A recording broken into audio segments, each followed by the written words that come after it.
হরে কৃষ্ণ, সবাইকে প্রণাম। সুকৃতির চ্যানেলে সবাইকে স্বাগত। আজকে আমরা যাচ্ছি পারমাত্মিক বনভোজন নীরমহলে। আমরা যাচ্ছি বায়করা জগন্নাথ জিও মন্দির থেকে। আমাদের সঙ্গে আরও অনেক ভক্ত সেখানে উপস্থিত ছিলেন, প্রায় 300-350 জনের মতো হবে।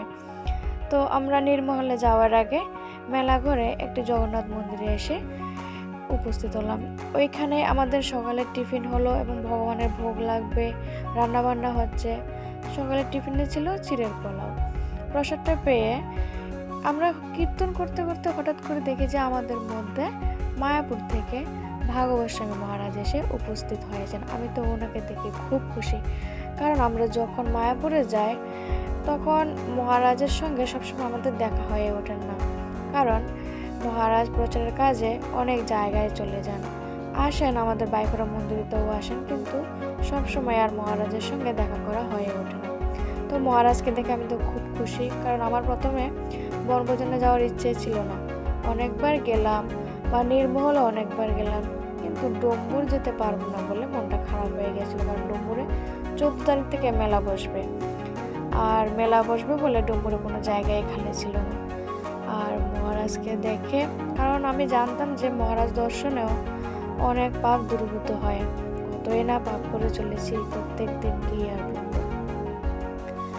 তারপরে আমরা বোটে করে সবাই কীর্তন করতে করতে চলে এসেছি নীরমহলের ভিতরে একটু ঘোরাঘুরি করার জন্য।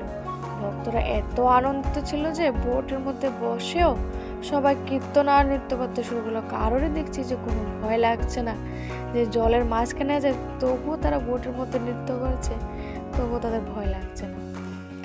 তারপরে ভিতরে আসার পর, ভিতরে আমি ঢুকিনি, যদিও উপরে যাইনি, ভক্তরা গিয়েছিল, তো আমি তো অনেকবার গেলাম, তাই আর আমি আর উপরে যাইনি। তো ভক্তরা গিয়েছিল, আমি বাইরে দাঁড়িয়েছিলাম। আর এই যে দেখুন, ভক্তরা সবাই মিলে কি সুন্দর নৃত্য করেছে। পিকনিক স্পটে আরও অনেক মানুষ ছিলেন, তারাও এসে আমাদের মধ্যে উপস্থিত হয়েছিলেন। এরপরে আপনারা মহারাজের মুখ থেকে একটু পাঠ শুনুন। হরে কৃষ্ণ। আমরা খোয়াই হারাই গেছিলাম।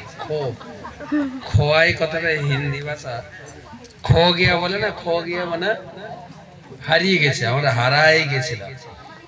এই মেলা ঘরে ও মেলার মতো লোক, একবার চক্কর দিয়ে চলে গেলাম ওই বাজার পার হইয়া, তারপরে আবার ঘুরে এলাম।